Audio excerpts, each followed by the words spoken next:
Welcome back to my channel Monica personal লাইফে। চলে এলাম ছোট্ট একটা মিনি ব্লগ নিয়ে। সকাল সকাল দেখো তুলসী মন্দিরে জল দেওয়া হয়ে গেছে। আর এখন যেহেতু বৈশাখ মাস, তো ছোলা গুড় দিয়ে জল দেওয়া হয়, তো সেটা হয়ে গেছে। আজকে আবার নতুন করে দেখলাম পাখিতে বাসাটাতে আবার দুটো বাচ্চা বেড়েছে, তো বেশ ভালো লাগলো। তো এই কিছুদিন আগেই দুটো বাচ্চা বেড়েছিল, সেগুলো বড় হয়ে উড়িয়ে নিয়ে গেছে, আবার নতুন করে ছোট্ট ছোট্ট দুটো বাসা বেঁধে মানে বাচ্চা বেড়েছে।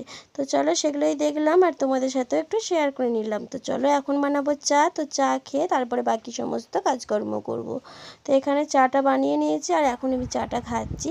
তো চাটা খেয়েই শুনতে পাচ্ছি জিসিপির আওয়াজ। তো চলো এখানে রাস্তা হচ্ছে, তোমাদের সাথে একটু শেয়ার করি কি পরিমাণ মাটিগুলো খুঁড়ে কীরকম একটা অবস্থা করেছে দেখো। তো এখানে হচ্ছে আমাদের এখানে রাস্তাটা ঢালাই রাস্তা হবে। তো ঢালাই রাস্তা দেখেই আসছিলাম, সামনে দেখলাম দুটো বাছুর, দেখো ওদের একদম মানে কীরকমভাবে রয়েছে। তো চলো আজকে ছোট্টখাটো ব্লগটা শেষ করে দিই। টাটা।